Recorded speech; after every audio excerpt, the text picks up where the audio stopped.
Je vous souhaite à tous la bienvenue au théâtre de Neuilly. Je voudrais tout d'abord vous demander d'excuser le maire de Neuilly, Jean-Christophe Fromentin, maire de Neuilly et conseiller général des Hauts-de-Seine. Rassurez-vous, il va arriver, mais il a été retenu par une réunion impromptue qui avait été déplacée en raison des événements de Toulouse. Il nous rejoindra tout à l'heure. Notre conférence intervient dans un contexte très lourd, ces mêmes événements dramatiques de Toulouse dont je parlais à l'instant. Je voudrais donc, de la part des organisateurs de cette soirée, partager avec vous, en introduction, un tout petit texte. Il est de Émile Moatti, qui est bien connu ici, à Neuilly. Et c'est un texte qu'il a écrit en réponse à une lettre reçue d'un ami musulman, lui-même un des responsables du culte musulman en France. Émile Moatti est maintenant délégué général de la Fraternité d'Abraham à Jérusalem. Voilà le texte d'Émile Moatti.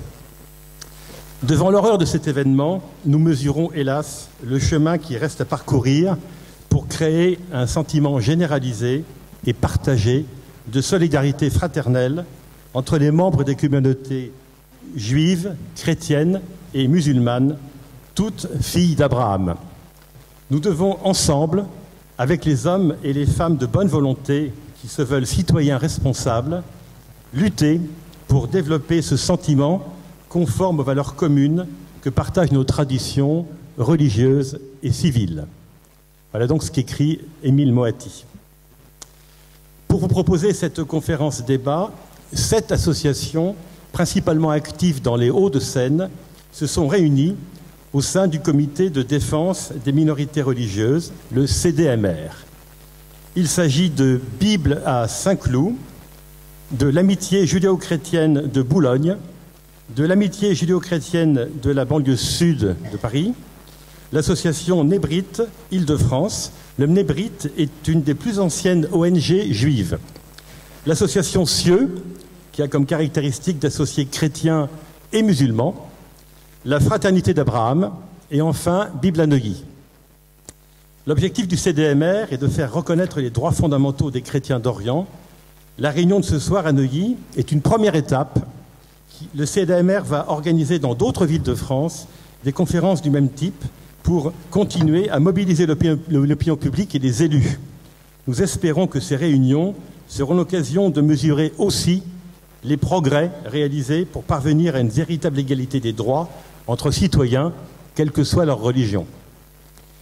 Je vais maintenant céder la parole à Robert Solé, qui a gentiment accepté d'être le modérateur de cette soirée. Robert Solé est né au Caire, dans une famille chrétienne. Il est venu en France à l'âge de 18 ans et il a fait l'essentiel de sa carrière de journaliste au Monde, où il a livré, sauf erreur de ma part, son dernier papier le 28 février 2011. Est-ce que c'est bien cela ? Il est également écrivain. Son dernier ouvrage est « Le pharaon renversé, 18 jours qui ont changé l'Égypte ». Il était donc tout désigné pour animer ce débat. Il va vous présenter au fur et à mesure les intervenants qui nous ont fait l'honneur d'accepter notre invitation et que je tenais à remercier au nom du CDMR pour leur présence. Je vous remercie de votre attention et je vous souhaite une bonne soirée.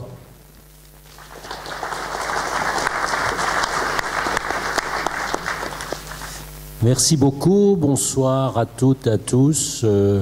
Alors nous aurons des intervenants, plus ceux qui vont arriver en cours de soirée, puisque le maire de Neuilly, comme on vous l'a dit, viendra en cours de soirée, et monsieur l'imam de Drancy également, qui est retenu, mais qui va nous rejoindre. Et puis vous aurez, en fin de séance, on va dégager du temps pour la salle, pour que vous ayez également la parole.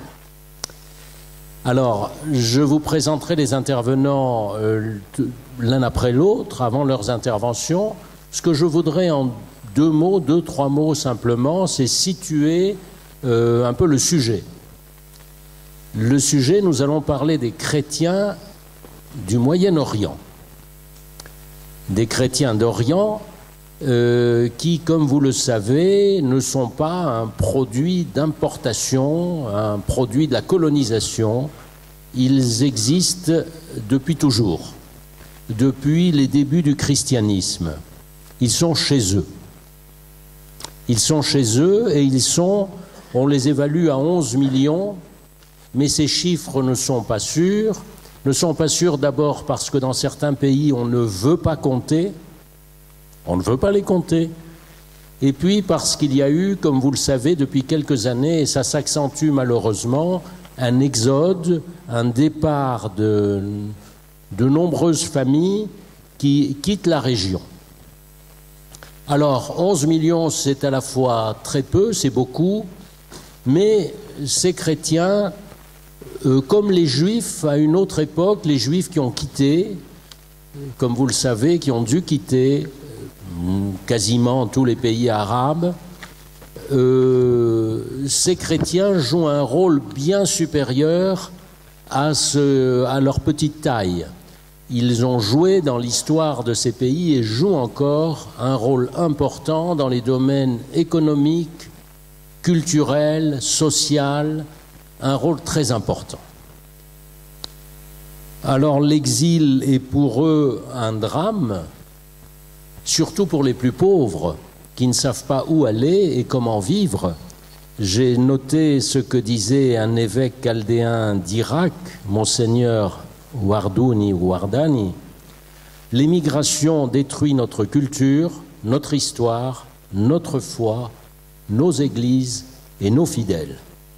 C'est une maladie contagieuse et dangereuse face à laquelle nous ne pouvons rien. Alors il y a un exode, mais on en parlera, il y a aussi des émigrations intérieures. En ce moment en Syrie, par exemple, les chrétiens de la ville de Homs ont quitté la ville de Homs, comme des musulmans d'ailleurs. En Irak, on a beaucoup de chrétiens qui se sont réfugiés dans le nord de l'Irak, en principe protégés par des Kurdes, mais ce n'est pas une solution et ce sont en général des situations provisoires. Ce sont des exils intérieurs qui malheureusement se terminent souvent par de véritables exils définitifs. Alors je vous le disais, le monde arabe s'est beaucoup appauvri en perdant ses juifs. Dans les années 50 et 60, et dans le cas de l'Égypte que je connais, ça a été un désastre. Si le monde arabe devait perdre ses chrétiens, ce serait une catastrophe. Or, on n'en est quand même pas là.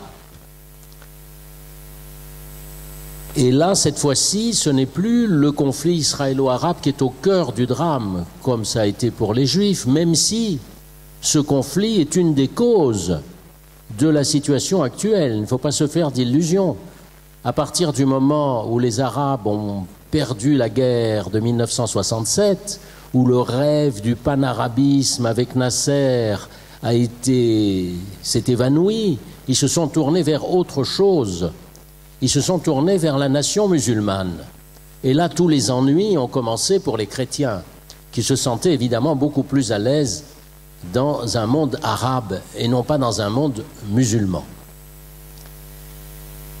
Je vais terminer simplement en vous rappelant que les régimes autocratiques ou dictatoriaux, que ce soit en Irak hier, en Égypte hier, en Syrie aujourd'hui, ces régimes-là garantissent en général la situation des chrétiens, sont censés tout au moins la garantir, sont censés permettre aux chrétiens de vivre en paix. Ça n'a pas toujours été le cas. Si on prend le cas encore une fois de l'Égypte, ces dernières années, malgré un régime autoritaire et policier, les chrétiens ont été victimes d'attentats, d'agressions, etc. Mais enfin, en général, ces régimes garantissent à ses citoyens une vie paisible, normale, à condition qu'ils ne fassent pas de politique, à condition qu'ils soient des citoyens de seconde zone.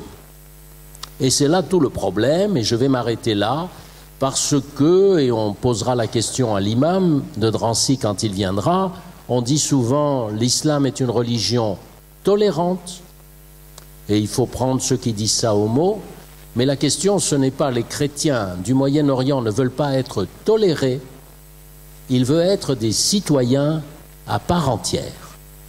Voilà.